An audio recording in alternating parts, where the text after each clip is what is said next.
হিংসার এক নম্বর চিকিৎসা, যার ব্যাপারে হিংসা হয় তার জন্য আল্লাহর কাছে কল্যাণের দোয়া করা। এটা হলো অনেকটা এরকম যে আপনি আপনার মনের বিপরীতে তার ব্যাপারে দোয়া করলেন। তো মনের বিপরীতে আপনি যদি তার ব্যাপারে দোয়া করেন তাহলে আপনার মন শাস্তি পাবে, আপনার নফস তখন শাস্তি পাবে। আর এই শাস্তিটা যখন পায় তখন এই নফসের জন্য চিকিৎসা হয়।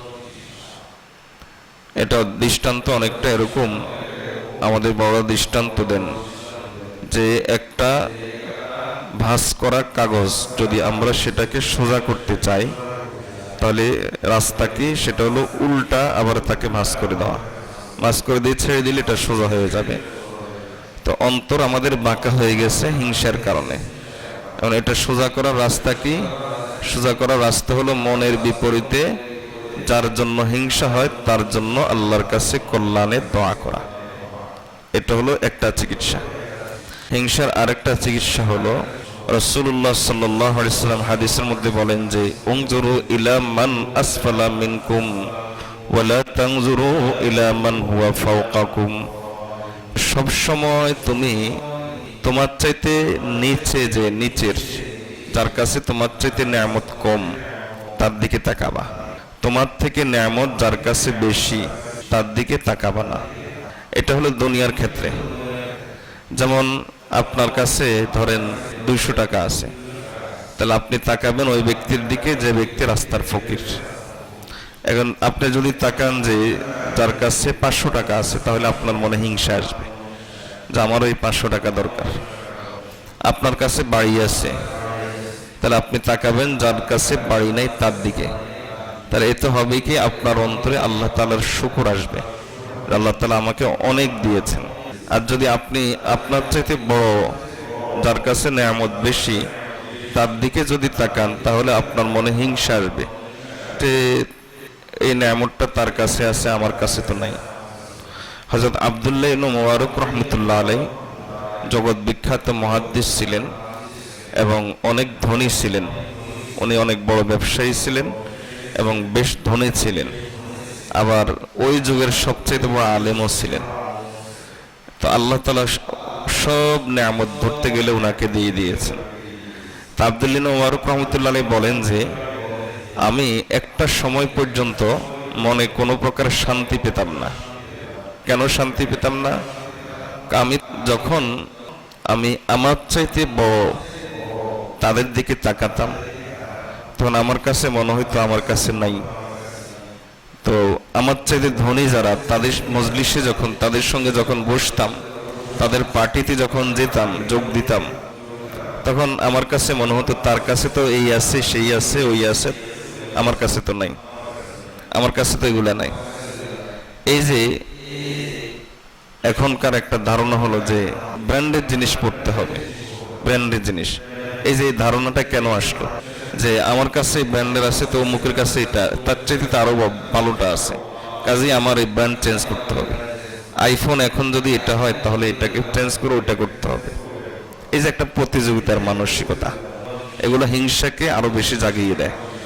তা আব্দুল্লাহ ইবনে মুবারক রাহমাতুল্লাহ আলাইহি বলেন যে আমি যখন এরকম ধনীদের বিভিন্ন পার্টিতে যোগ দিতাম তখন আমার মন খারাপ হয়ে যেত। আমার মন এজন্য খারাপ হতো, আমার কাছে তো কিছু নাই। আমি অনেক বড় ধনী ঠিক আছে, কিন্তু আমার চাইতে বড় ধনী তো দেখে পড়ে আছে, আমার কাছে তার কিছু নাই। তখন মনে খুব হিংসা আসতো। কিন্তু পরবর্তীতে যখন আল্লাহ তাআলা আমাকে হেদায়েত দিয়েছেন, আব্দুল্লাহ ইবনে মুবারক রাহমাতুল্লাহ আলাইহি যুবক বয়সে তারপর হেদায়েত পেয়েছেন। আল্লাহ যখন আমাকে হেদায়েত দিয়েছেন, এরপরে আমি আমার থেকে নিচে যারা তাদের দিকে তাকানো শুরু করলাম। তো তাকানো যখন তাদের দিকে শুরু করলাম, দেখলাম যে আল্লাহ তো আমাকে অনেক নেয়ামত দিয়েছেন, আল্লাহ তো আমাকে নেয়ামত দিয়ে ভরপুর করে রেখেছেন। আমি তো আল্লাহ নেয়ামতের ভিতরে ডুবে আছি। এখন আমার অন্তরে আর কোনো হিংসা হয় না, বরং আমার অন্তরে এখন আল্লাহ তাআলা নেয়ামতের শুকর বের হয়। এজন্য হিংসার একটা চিকিৎসা হলো এই যে আপনি দুনিয়ার ব্যাপারে আপনার চাইতে যে নিচু তার দিকে তাকাবেন। আপনি সুস্থ তো অসুস্থ লোকের দিকে তাকান, অন্তরের শুকর আসবে। আপনার কাছে পয়সা আছে, তার রাস্তার ফকিরের দিকে তাকান, তাহলে অন্তরে শুকর আসবে, আল্লাহ তো আমাকে অনেক সুখে রেখেছেন। তো এটা একটা নিয়ম। আর দিনের ব্যাপারে আমার চাইতে যে বড় তার দিকে তাকানো, আমরা এখন উল্টা করি। দিনের ব্যাপারে আমার চাইতে বড়, যেমন আমি ধরি নামাজ পড়ি মসজিদে এসে, এখন আমি তাকাবো তার দিকে যে ব্যক্তি তাহাজ্জুদও পড়ে, যে ব্যক্তি তাহাজ্জুদ আদায় করে। এতে হবে কি, আল্লাহর কি হুকুম, দিনের এই সমস্ত বিষয়ে হিংসা তৈরি হয় না, বরং যে আমার চাইতে বড় তার প্রতি শ্রদ্ধা তৈরি হয়। আর দুনিয়ার বিষয়ে হিংসা তৈরি হয়। এজন্য দিনের ব্যাপারে নিয়ম হলো যে আমার চাইতে বড় তার দিকে তাকানো, আর দুনিয়ার ব্যাপারে নিয়ম হলো যে আমার চাইতে ছোট তার দিকে তাকানো। এটা হলো হিংসার একটা চিকিৎসা। হিংসার আরেকটা চিকিৎসা হলো বেশি বেশি করে মৃত্যুর কথা স্মরণ করা।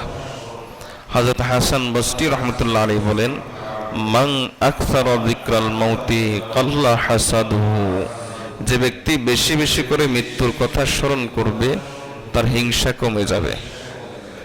আমি মাঝে মাঝে দৃষ্টান্ত দেই, মনে করেন দুই ভাই, এখন ভাই ভাই হিংসা।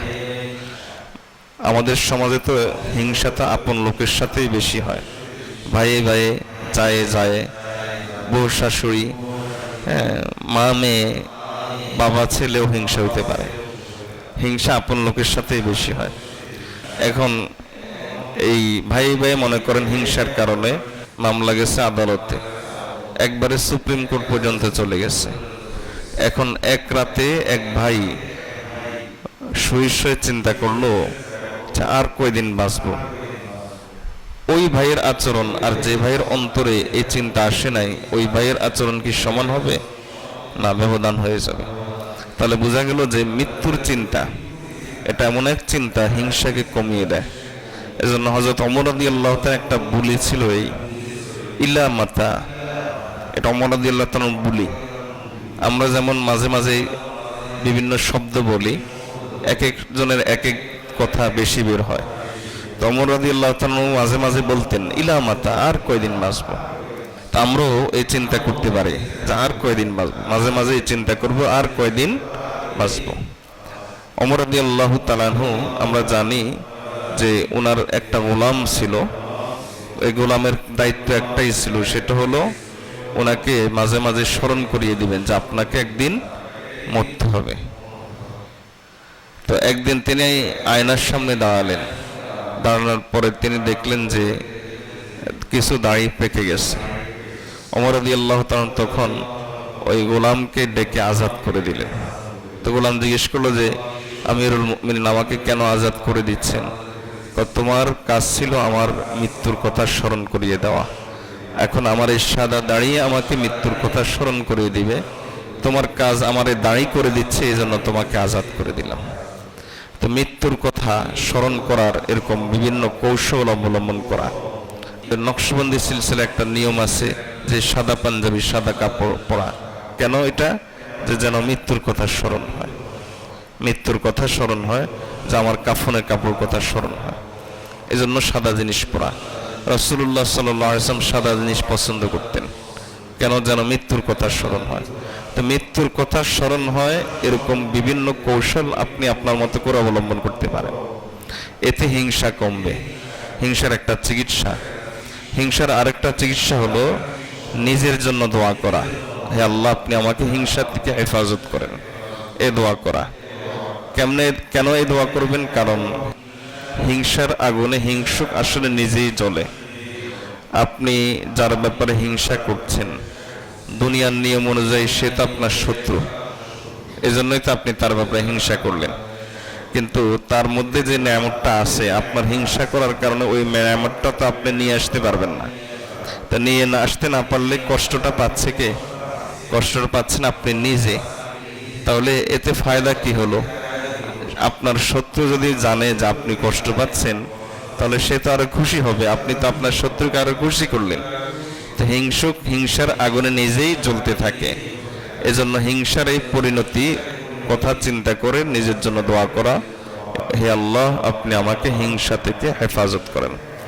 হযরত ইমামে আজম আবু হানিফা রাহমাতুল্লাহ আলাইহি সম্পর্কে হযরত সুফিয়ান সাউরি রাহমাতুল্লাহ আলাইহি মন্তব্য করতেন, ইমাম আবু হানিফা হলো কৃপণ। তো কেন কৃপণ? নিজে নেক আমল করে আর এই নেক আমল কাউকে দেয় না, এই জন্য ইমাম আবু হানিফা কৃপণ। তো বিষয়টা হলো ইমাম আবু হানিফা কারো ব্যাপারে কোনো হিংসা করে না, কারো ব্যাপারে কোনো গীবত করে না।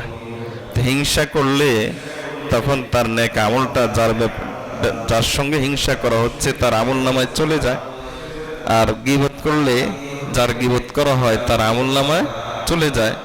ইমাম আবু হানিফা এমন কৃপণ যে হিংসাও করে না, গীবতও করে না, এই জন্য তার আমল অন্য কারো আমল নামায় যায় না।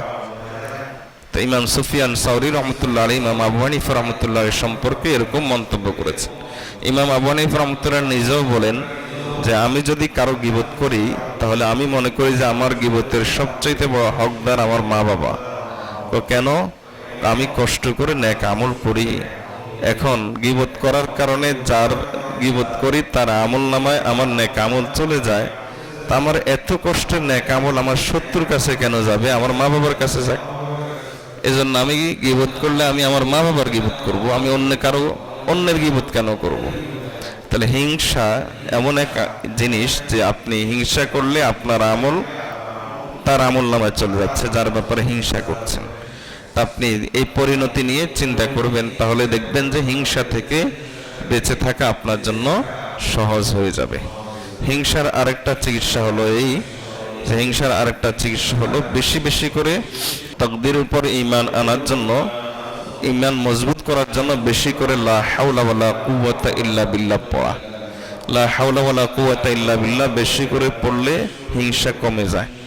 এর কারণ হলো এই যে হিংসুক মূলত আল্লাহ তাআলার তাকদীরের উপর সে আপত্তি করে। আল্লাহ তাআলা একজনকে সুন্দর করেছেন, আরেকজনকে কালো করেছেন, একজনকে এক নিয়ামত দিয়েছেন, আরেকজনকে আরেক নিয়ামত দেন নাই। এই যে এই বন্টনটা করেছেন কে? আল্লাহ। এখন আমি হিংসা করলাম, এর অর্থ হলো আমি কেমন যেন বোঝাতে চাইলাম আমি আল্লাহর বন্টনে খুশি না। আহা, আমাদের বড়দের অবস্থা দেখেন। হযরত রাবিয়া বসরিয়া রহমতুল্লাহ আলাইহি একবার শুকনা রুটি দিয়ে খানা খাচ্ছিলেন, তরকারি নেই, শুধু রুটি। আর তিনি তখন শুকর আদায় করছিলেন যে গো আল্লাহ, আপনার লাখ কোটি শুকর এজন্য যে আপনি আমাকে শুকনা রুটি দিয়েছেন। তো এইটা এই কথার প্রমাণ যে আপনি যখন রিজিক বন্টন করেছেন আমি রাবিয়ার নামটাও আপনি মনে রেখেছেন, এজন্যই তো আপনি আমার কাছে রিজিক পাঠিয়েছেন। তো ওনারা শুকনা রুটি পেয়েও আল্লাহর শুকর আদায় করতেন, এই চিন্তা করে যে আল্লাহ আমার নামটা মনে রেখেছেন, অন্যথা আমার কাছে তিনি এই রিজিক কেন পাঠিয়েছেন। তো আমরাও এই চিন্তা করব যে আল্লাহ যে বন্টনটা করেছেন এটা নিশ্চয়ই আল্লাহ তাআলার কোনো হিকমতের অধীনে। আল্লাহ তাআলার হিকমতের কাছে আমাদের যুক্তি তো এটা গৌণ, এটার কোনো মূল্য নাই। আল্লাহ অবশ্যই তার কোনো হিকমতের অধীনে তিনি এই নিয়ামতগুলোকে বন্টন করেছেন। এখন আমি আল্লাহর এই নিয়ামতের উপর আপত্তি করা, হিংসা করা, অমুকের কাছে নিয়ামত কেন আসলো, এর অর্থ হলো কেমন যেন আমি আল্লাহর বন্টনে খুশি না। এজন্য লা হাওলা ওয়ালা কুওয়াতা ইল্লা বিল্লাহ বেশি করে পড়লে তাকদীরের উপর ঈমান মজবুত হয়, আল্লাহ তাআলার কাজার উপর, আল্লাহ তাআলার ফয়সালার উপর ঈমান বেশি মজবুত হয়। এজন্য হাকিমুল উম্মত মুজাদ্দিদে মিল্লাত শাহ আশরাফ আলী থানভী রাহিমাহুল্লাহ বলেন, হিংসার একটা চিকিৎসা হলো এই বেশি করে লা হাওলা ওয়ালা কুওয়াতা ইল্লা বিল্লাহ পড়া। এই যে কথাগুলো বলেছে হিংসা সম্পর্কে, বলুন তো এগুলো আমাদের জন্য জানার দরকার ছিল কিনা? অবশ্যই দরকার ছিল। আল্লাহ আমাদেরকে যে কথাগুলো বলেছে এই কথাগুলোর উপর আমল করার তৌফিক দান করুন, হিংসা থেকে বেঁচে থাকার তৌফিক দান করুন। পুরো আলোচনার সার সংক্ষেপ বলে দিচ্ছি ইনশাআল্লাহ। 1 নম্বর কথা হলো হিংসা এমন এক বদ আমল, এমন এক গুনাহ, এই গুনাহ অন্যান্য নেক আমলকে নষ্ট করে দেয়। নবীজি সাল্লাল্লাহু আলাইহি ওয়াসাল্লাম বলেছেন যেমন ভাবে আগুন শুকনা লাকড়িকে নষ্ট করে দেয়। এজন্য হিংসা থেকে বেঁচে থাকা এটা ফরজ, আর হিংসা করা এটা কবিরা গুনাহ। হিংসা থেকে বেঁচে থাকা এমন এক আমল, নবী সাল্লাল্লাহু আলাইহি ওয়াসাল্লাম হাদিসের মধ্যে বলেছেন যে ব্যক্তি হিংসা থেকে বেঁচে থাকে সে ব্যক্তি আল্লাহর নিকট সবচেয়ে উত্তম। এবং একজন সাহাবী তিনি এই হিংসা থেকে বেঁচে থাকার কারণে তিনবার নবীজির মুখে জান্নাতের সুসংবাদ পেয়ে গেছেন। এজন্য হিংসা থেকে বেঁচে থাকা জরুরি। হিংসা থেকে বেঁচে থাকার জন্য প্রথম চিকিৎসা হলো এই যে বেশি বেশি করে যে ব্যক্তির ব্যাপারে হিংসা হয় তার জন্য কল্যাণের দোয়া করব। 2 নম্বর, যে আমি যেন নিজে হিংসা থেকে বেঁচে থাকতে পারি এজন্য দোয়া করব। 3 নম্বর, দুনিয়ার ব্যাপারে সব সময় তাকাবো আমার চাইতে নিচের দিকে যে তার দিকে, আর দিনের ব্যাপারে তাকাবো আমার চাইতে উপরের দিকে যে তার দিকে। আর 4 নম্বর, বেশি বেশি করে মৃত্যুর কথা স্মরণ করব। 5 নম্বর হলো তকদির উপরে ঈমানকে মজবুত করব, আর এই জন্য লা হাওলা ওয়ালা কুওয়াতা ইল্লা বিল্লাহ বেশি বেশি করে পড়ব। আল্লাহ আমল করার তৌফিক দান করুন।